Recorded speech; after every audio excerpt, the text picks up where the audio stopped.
Family.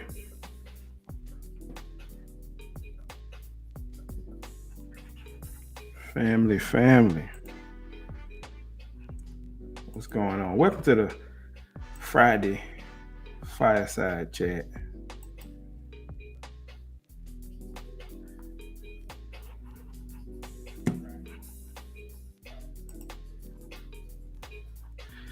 Welcome. Man, we got some things to talk about. We just talking tonight. No lessons. Just talking. I don't know why it's blurry, guys. I can't figure this out. They about to have to help me right now. Because I don't like this. But we got some things to talk about. I got some videos I want to play for y'all. I want to show y'all so we can move forward. But this isn't a lesson. We're just going to be talking. And I want to talk about, again, some of my favorite people in education. Some of my brothers. I want to talk about this murder that took place here in Columbia, South Carolina. I want to address goals. We talked about goals at the beginning of the year, but I just want to talk about, is it time for you to go on and reassess your goals at this point, right? Is it time for you to go on and reassess your goals? And then whether or not it's important right now for you to readjust your goals. They're trying to fix my stream right now. So it is what it is. It is what it is, guys. We just gonna keep moving. So let's talk about it. See, the crazy part about this is I tested this like 3 times and it was cool. It was smooth. And then now it's not. So I don't know. I don't know why it's like that. It is what it is. So I do want to talk, before we get into what we're gonna talk about tonight, I do want to talk about, again, my brothers in education, man, because the last stream, everything was kind of messed up, kind of funky, kind of wacky. And if you're seeing this live, or if you're going to see it later, I want you to know who these guys are. These are my brothers in education, man. And in that top left, you see my guy Michael Dees, just a powerhouse in education here in South Carolina. In the middle, one of my mentors, I call him the GOAT man, Chad Myers. Listen, if you know any of these guys and you're watching right now, go on and send them this so they can see what we're talking about. Appreciate that, Sam. I know the picture's clear. I don't know why nothing else is clear though. I don't know why my stream is not clear. It's clear on my end, but I know it's not clear on YouTube. So I mean, I can't see what it looked like on Facebook, but you know how it is, man. Sometimes things don't always work out the way we want them to. Top right, my boy, Dr. Thomas Turner, principal here in Columbia, South Carolina. He's coming to Broad River Road. I hope he ready for Broad River, but he ready. That's the man. Bottom left, you see my guy, Dr. Brandon Ross, my brother, my brother. Um, um, they trying to fix it right now, y'all. Dr. Brandon Ross, that's my guy, man. He's a very powerful young man in education. And you see my LB in the middle, Maurice Thomas, and on the right, one of my best friends, Raynard Jefferson. He's doing his thing as well, doing his thing. So we're gonna keep moving. We're gonna keep moving. We're gonna talk about tonight. We're gonna talk about this murder that took place, just very briefly, and then we're going to talk about goals. And I got a lot of good feedback from people about dealing with difficult people, and so I want to talk about that for a few minutes before we keep moving. They're trying to fix the stream to see what's wrong with it. I don't know what's wrong with the stream. I don't know. I done tried this a bunch of times. Ain't had no problems. So we're gonna see. Listen, we're gonna talk about those things in a few seconds. We're gonna jump into it and we're gonna see what we can do. Check it out. 1 2, yeah. 1 2. We living life with a practical purpose, making every day worth it. Live from the dungeon, we go deeper than the surface, leading with wisdom from the street to the churches. Searching, what seeking you find? We speaking right to your mind. The sun ain't fighting to shine, no diamonds either. Light hit the Jews and turn fools to believers. Steady making moves and teaching truth to the leaders. Use all these tools just so you can supersede us. It's ill. Yeah. Say 1 2. Yeah. Say 1 2. Yeah. Yeah, yeah, yeah, for real. All right, so just this past week, man, there was a murder that took place here in South Carolina, and we're gonna talk about it right now, man. My foot is in some hot water, literally. My foot is in some hot water. When you get older, like you don't know when you get hurt. So like I hurt myself some kind of way and my foot has been killing me. And so my foot is in some Epsom salt and hot water right now. You can't see that on camera, but it is. When you get old, like you can be pouring cereal and get hurt. And so I don't know how this happened. I really don't know how it happened. But it is what it is. So he was murdered, and very frustrating thing because as Black people, we have been through this before. Like we keep going through this, and it's a struggle for us. It's a struggle. It should be a human rights struggle, right? It should be a human struggle. But it seems as if, as far as we're concerned, Black and brown people are really struggling with this issue of being killed as if life doesn't matter. That's the first thing. Life matters. All life matters. Like it doesn't matter necessarily your skin color, your race, your melanin, none of that, as much as it matters that God has given us life.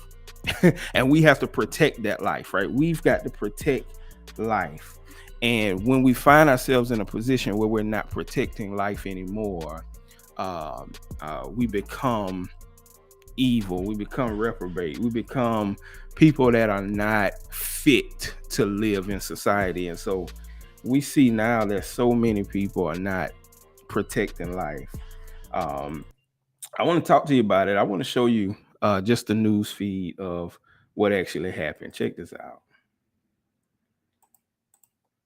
With the shooting death of 14-year-old Cyrus Carmack-Belton. The teenager was shot and killed Sunday night after Richland County deputies say the owner of a convenience store thought he had stolen a bottle of water. Did y'all hear that? Thought that he stole a bottle of water. Chase him down senselessly because he thought he stole a bottle of water. Here it is, the value we place on life, guys. the value we place as human beings on life is critical. It's critical. You should be outraged as a human being, not just as a black person, a white person, whatever. You should be outraged at the value or the lack of value placed on life. Last night, that convenience store was vandalized as protesters called for justice. This afternoon, Richland Sheriff Leon Lott condemned the looting and vandalism, saying his department now has to use resources to guard the store when they should be out doing other things. This case is about a 14-year-old boy who was shot and killed. It's also about the person that was arrested who's being held responsible for it and held accountable for it. That's what our job is. Our job is not now to guard this store, and that's what we have to do. Our Sam Perez is joining. Leon Lott said his job is not to guard the store. I digress. From outside the Richland Sheriff's Department, where Sheriff Lott talked about the case a short time ago. It comes a few hours after 58-year-old Rick Chow appeared before a judge at the Richland County Jail. Sam, what did the sheriff have to say and what happened with Chow in court? Yes, Darcy, JR. As you said, Sheriff Leon Lott addressed what has happened in a press conference, and he said that law enforcement will arrest anyone who was a part of the vandalism at the Shell station on Park Lane Road.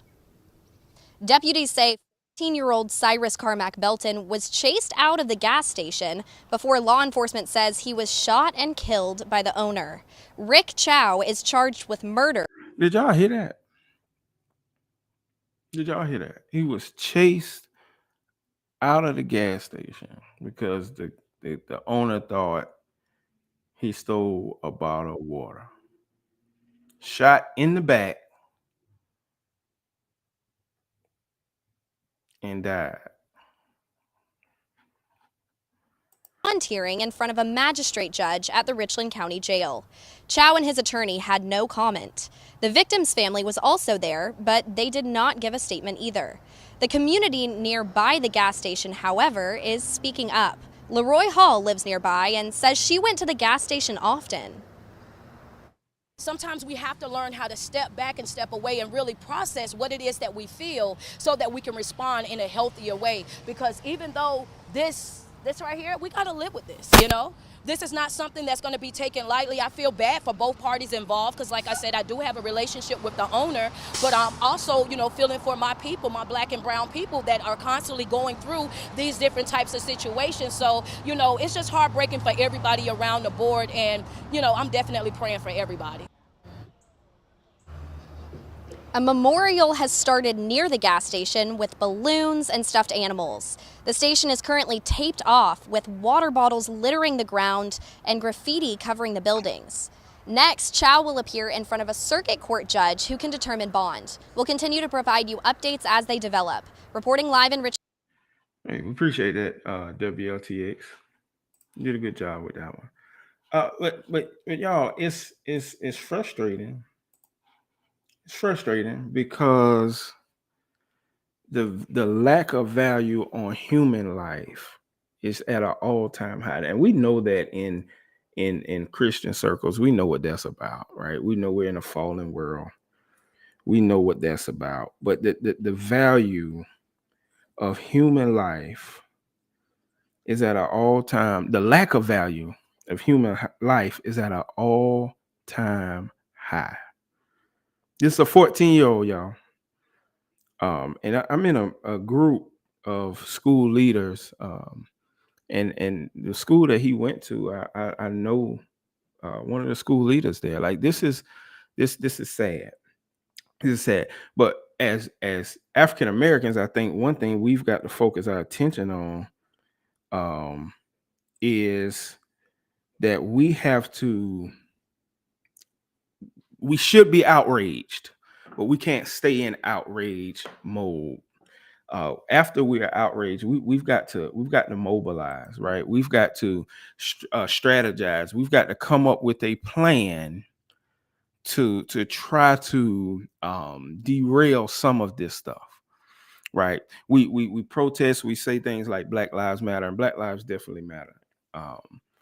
But when does it matter, and to whom does it matter? Is the questions, because oftentimes Black lives matter when someone else kills us, but not when we're doing it to ourselves, right? Not when we're producing music that's causing a lot of the issues. We're not gonna be on long tonight, y'all. It's just a few things I wanted to say and address, especially since they can't get my stream right. but we've got to get to a place where we start to value life like we should, and we've got to model that for people. If we're gonna we get past outrage mode, we're mad, we're upset, we're frustrated, because many of us have sons, many of us are African American males. We are frustrated with this, and it keeps happening. But once we get past outrage, we've got to have a strategy. We got to have a strategy for how we're gonna move forward.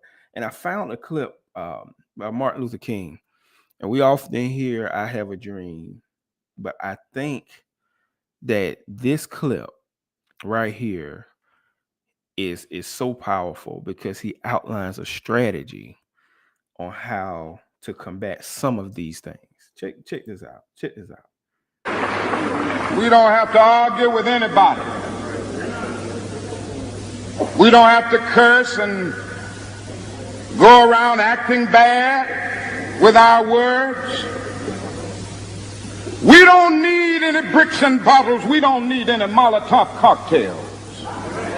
We just need to go around to these stores and to these massive industries in our country and say, God sent us by here to say to you that you're not treating his children right. And we come by here to ask you to make the first item on your agenda fair treatment where God's children are concerned. Now, if you are not prepared to do that, we do have an agenda that we must follow. And our agenda calls for withdrawing economic support from you. Did y'all hear that? He said that they need to have an agenda, their agenda, but he said we have to have an agenda. And he said our agenda must involve withdrawing economic support. Withdrawing economic support. Let me let him talk.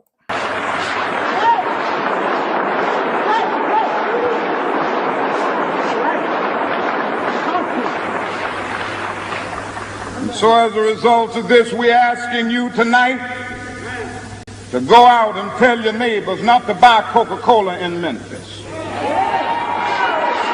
Y'all hear that? He got a strategy now. He's got a plan. He's got a strategy. He tells them what needs to happen. See, we don't value oftentimes the power of our dollars, the power of our economic support. We don't pay attention to where we're spending our money. And although MLK had a dream, listen, I think this is so much more powerful for us now, because he's talking about the strategy that we can implement to make things a little bit better. Now, we know in the spiritual realm, we know that we're fallen humanity. We know that that at this point in eschatology, that things are continuously getting worse. We know that. But he has a strategy that will hit people that don't value our lives where it hurts the most. Economic empowerment. I thought that was powerful. King was the man with the plan. He had a plan and he had a strategy. He had a plan and a strategy. So Fireside Chat, it's not a lesson tonight. I just wanted to bring up some of those things, because I believe we can move forward as people, not just as Black people, as humans. We can move forward if if we come up with a plan and a strategy and we get on the same page. Now that sounds easy, right? But we got to come up with a plan and a strategy to get on the same page. Y'all, these people still, oh, it look like they fixed me. It look like they fixed my stream. Oh, Lord, I feel glory coming now. I feel my help. I think I know what it was, though. All right, so guys, we got to come up with a plan. We got to come up with a strategy. This kid, this young man, what he was 14 years old, that was shot and killed in the back, chased down over a bottle of water that he did not even steal. Come on, y'all. Come on, y'all. Come on. We got to value life. And there's a few things we got to do as we value life. We have to value life from the perspective of every little thing that we do. For example, think about some of these video games that we play. These video games that we allow our kids to play and we play, and I'm not speaking down against anybody because my kids play some of them too, but there's no value of life in those games.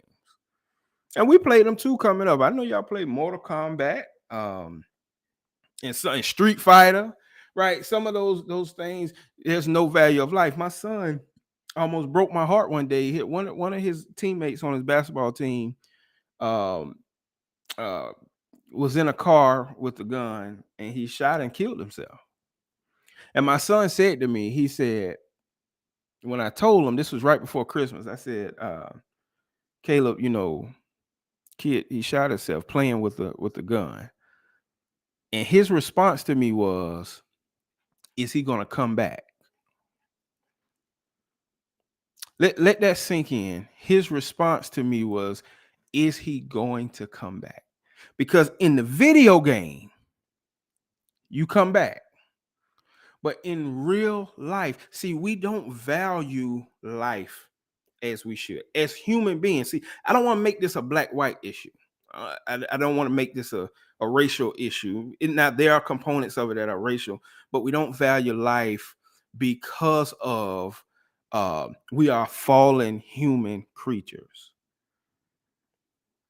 We're fallen human creatures, and we're going to miss it sometimes. We're going to miss it sometimes. Listen, PK and Tan says it's generational. Hold on, I'm typing these people back.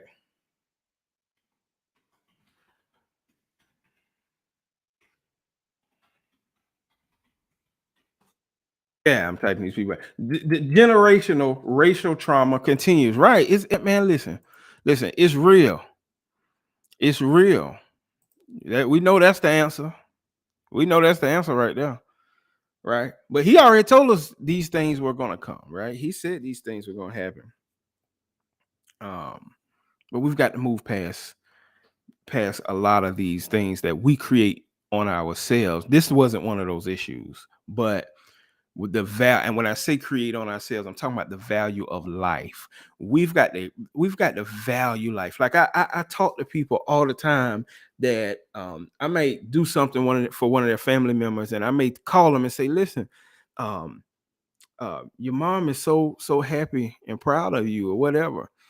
And I do that because I want you to understand that life is, like Paul says, but a vapor. Like, you're not going to always be here. And people that you love may not always be around to tell you those things.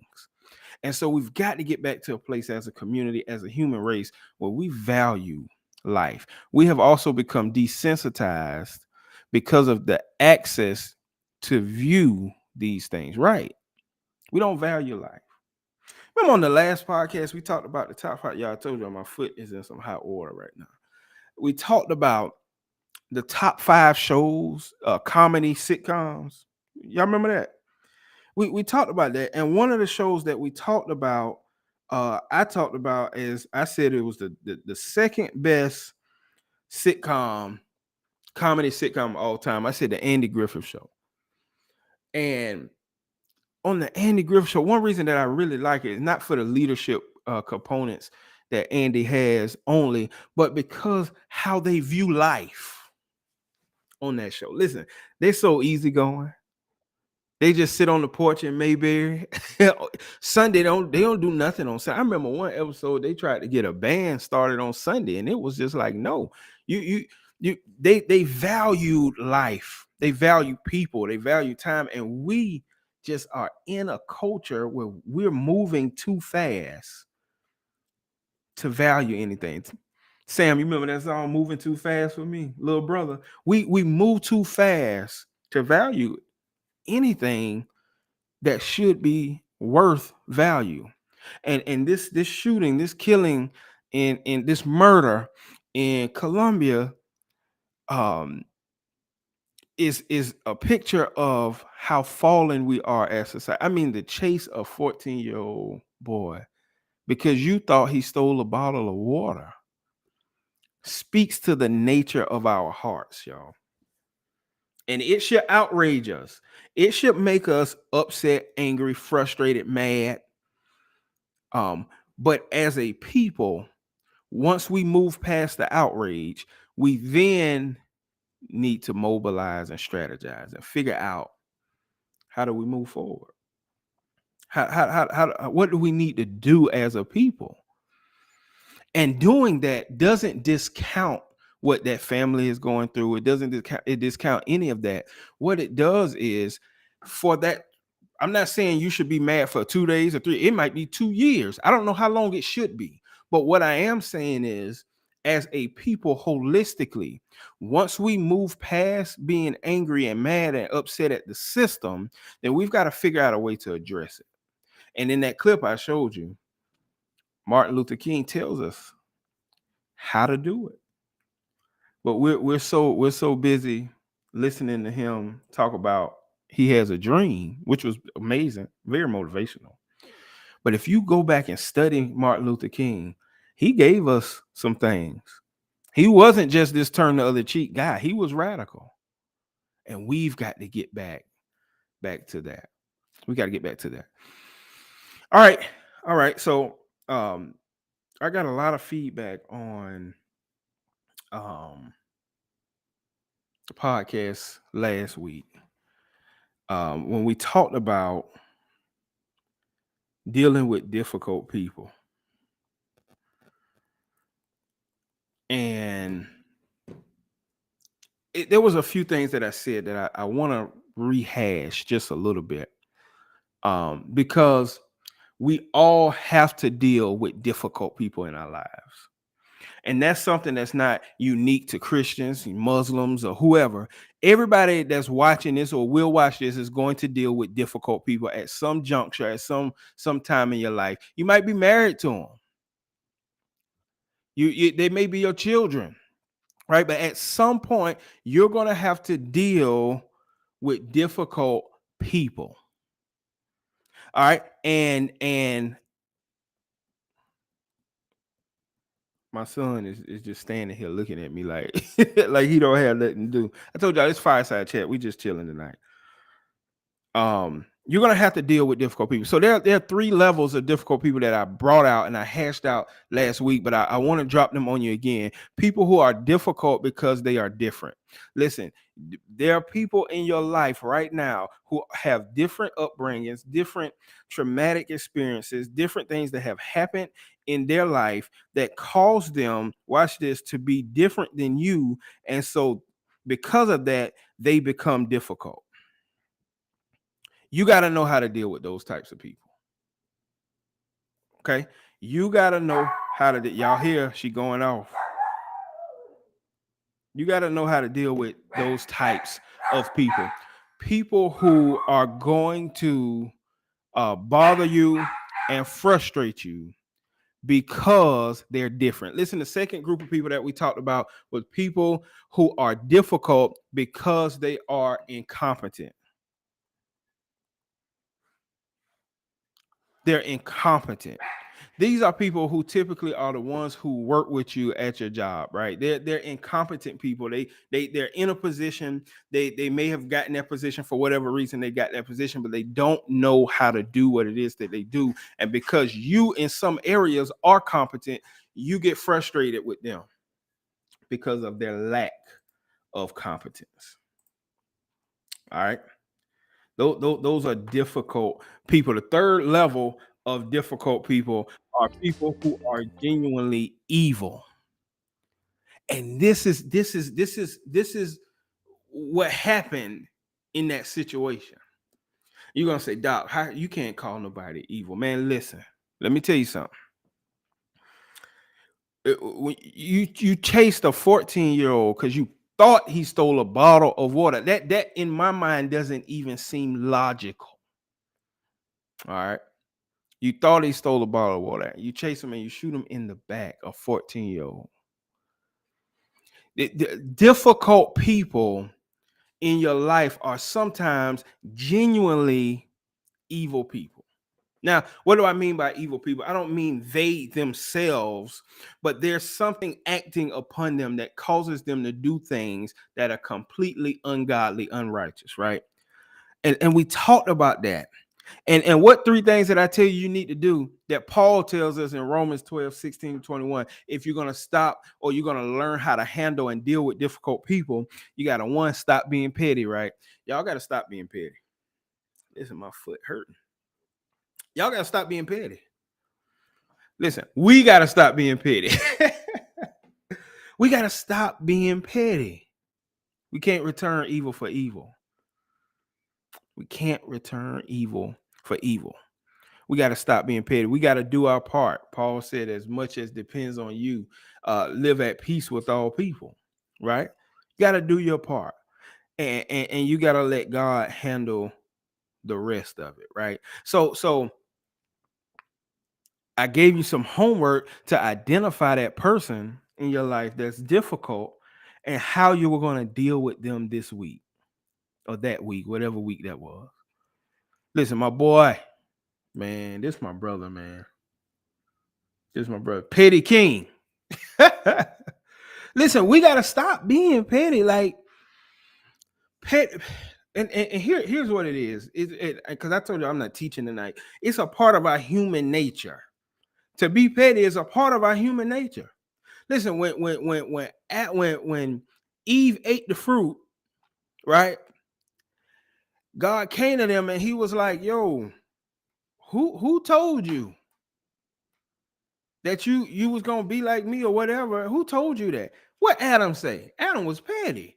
Adam said, "That wife you gave me." He said, "The one you gave it from the beginning of the time. It's ingrained in us to be petty."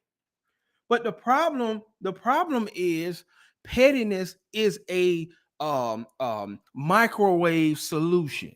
It's a bandage. It doesn't do anything but a simple gratification in the moment. That pettiness.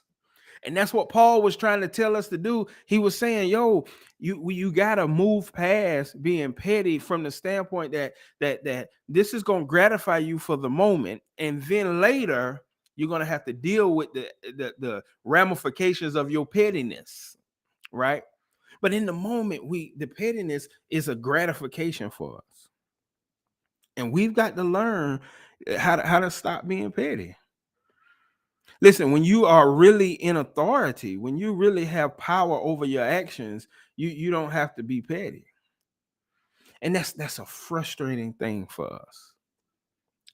It's a frustrating thing because it's ingrained in us. So I don't want you to think that you're just petty. Y'all, I gotta put my foot back in this water. I don't want you to think that you're petty because that's just a part of how you was raised and taught. And so that may have something to do with it, but your pettiness is a part of your human nature. And we've got to know how to bridle that. I know that I can be petty at times. I'm going to try to do better.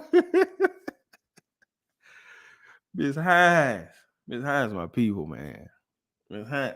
One thing I love about Miss Hines, and one thing I love about a lot of the people that have been in my life for at least the last 5, 6, 7, 8, 9, 10 years, starting with my mama. Now that's more than 5, 10 years, whatever. Is they don't mind telling you when you're wrong. They don't mind calling you out. Miss Hines, she tell me, Doc, you wrong, or you need to tighten up, or you need to straighten up, or I ain't like how you did that. Like, you need those type of people. And then she turn around and make some pasta or something that I ain't supposed to eat, but it'd be good. That pettiness, y'all, dealing with difficult people. So that I kind of wanted to touch back on that, because I felt like those are lessons anybody can learn. Those are things that anybody can relate to, because we're all dealing with difficult people. All right. And as we continue in the series that we're in, we're going to be talking about dealing with difficult situations and circumstances. But you got to understand how to deal with difficult people. And the thing about the practicality of it is this: you can know how to do it and still not do it. And that's the story of our lives, right? You know how to defeat certain temptations. You just in the moment not going to do it. It's the same thing with pettiness. It's the same thing with pettiness. I ain't gonna talk about the petty king, but listen, I don't know if he's as petty as he think he is. I don't know, but he might be. He might be. All right, so we talked about that last week. And so as we close, as we finish up, at the beginning of the year, we talked about goals, right? We talked about your goals. We talked about SMART goals, right? And it's June the 2nd. So we a little less than halfway through the year. And my question is, where are you with your goal? Have you assessed your goals? Have you looked at your goals? Hey man, it's Fireside Chat. We just talking tonight, man. Have you looked at your goals? Have you assessed your goals? Have you figured out if you got the right goals? Because sometimes we create goals and we don't know until later that they were the wrong goals. I looked at some of my goals and I realized that it was two factors. One, I got complacent with my goals.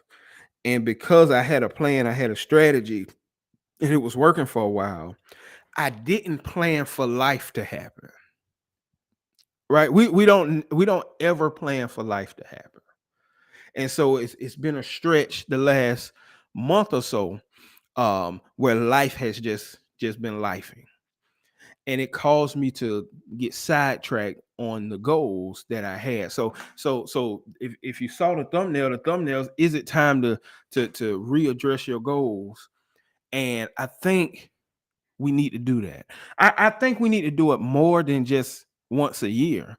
I think we need to consistently reassess our goals. And we've been taught that oftentimes we should never change our goals. But when you realize that you're on a trajectory that is not right, it's not right for you, and life happens, I think it's okay to adjust your goals. My boy Tasu, man, it's my frat brother, but he was my brother before he was my frat brother. That's very true. Most goals we think we set, God has already written our story and how it's supposed to go. That's good, man. That's good. Listen, we've got to reassess. So if you have not watched the podcast on SMART goals, go to the channel on YouTube, the Practical Purpose Podcast, Basic Wisdom, and look at the teaching we did on SMART goals. We said goals had to be specific, measurable, attainable, relevant, and time bound. And when you create goals, see, I'm trying not to teach. When you create goals in your life, goals always come from a place of deficiency. So if you don't have a place of deficiency, if you don't understand where you are deficient, you can't possibly create the right goals. If you don't understand where you're lacking, if you don't understand where you need some guidance and some help, you can't create the right goals. And so oftentimes in our lives, we don't do the self-reflection piece to see where we're struggling. We don't want to admit it, that we're not the father we're supposed to be, the mother we're supposed to be, the husband, the wife, the son.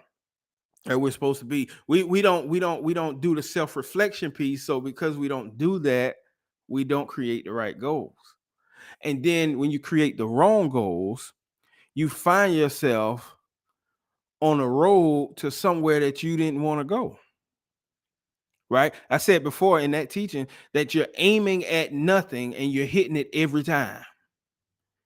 Why? Because you didn't do the self-reflection piece. Wrong goals lead to wrong destinations. Hey, I got 5 minutes, I think. Wrong goals lead to wrong. So at this point in the year, it's June the 2nd. You need to start reassessing your goals. Start reassessing your goals. Start reassessing whether or not you're on the right trajectory in 2023 the way that you want. Like, are you really moving towards where it is you want to go? And if you're not, change your goals. I'm gonna shift some of my goals. There's one area that I need to really shift my goal because the plan and the strategy that I had initially was working until life happened. And I didn't plan to adjust. And so you've got to adjust when things are not going as well as you would like them to go. Or when you find out that your goals are not really, they're your goals, but you hadn't consulted the ultimate goal creator to figure out where it is you're supposed to be going. All right. So I wanted to just get on tonight very briefly to talk about those issues. And I think my stream fixed itself. I know what happened. To talk about those issues. And I wanted us to just pay attention to the fact that when you see things happening locally, globally, it's not always because people just want to do bad and do wrong. We live in a fallen world. And because we live in a fallen world, there are things that are going to happen. Senseless things. And our response to those things will determine how we move forward. Remember we talked about that? Response ability. Smart goal lesson. Yeah, I'm gonna put it in the description afterwards. Appreciate that, secretary. All right, your response to things that happen negatively in your life will ultimately determine how you move forward. And we got to think about that not just as human beings, but also as a culture, as a race of people, black folk, white folk, everybody. You got to think about how what's my response? How well do I respond to things? And that's what this whole series that we're in, we're going to pick up next week, dealing with difficulty. That's what this whole series is about. It's all about your ability to respond. All right. So this was the Friday Fireside Chat. And no lesson being taught. Just wanted to talk about some of the things that's going on in our culture, some of the things going on around us, and highlight some people. So at the beginning, I highlighted my brothers in education, but now I want to highlight my brother, my real brother. All right, to close us out. Now, I appreciate y'all getting on the Practical Purpose Podcast, Friday Fireside Chat. Till next time, this is Dr. Williams. Go to the YouTube link. Go to the page, Basic Wisdom with Dr. Brian Williams. Check out my leadership videos. Check out the podcast. We'll be back next week or before then. You never know. Holla at your boy.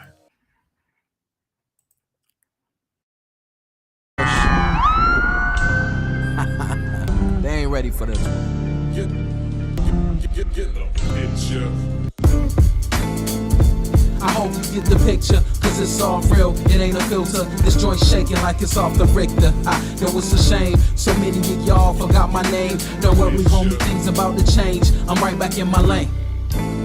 Focus and fold, writing from my soul. Every line I spit is perfect prose. I give you a dose. Every day you gotta prove and show. Don't speak on your moves, so when you do, they don't know. The difference between me and you is something like the truth. They want the proof and hear it every time I hit the booth. It's a reminder, you change what you say and what you mean. What you portray on the screen, how you live behind the scenes. Wanna claim king, don't know what it really means. Put yourself on your throne and can't even rule your home. Heard it all before, yo, it's the same old song. Got a simple rhyme scheme to the same old poem. Better leave me alone, swerving in my lane all wrong. I knew all along, homie got his reign all wrong. Yeah, they follow you. Look, you don't know where you going. Hey, let me make it clear like Gordon Parks and Mike McCoy. Get the picture, cause it's all real, it ain't a filter. This joint shaking like it's off the Richter. Yo, it's a shame, so many of y'all forgot my name. Don't worry, homie, things about to change. I'm right back in my lane.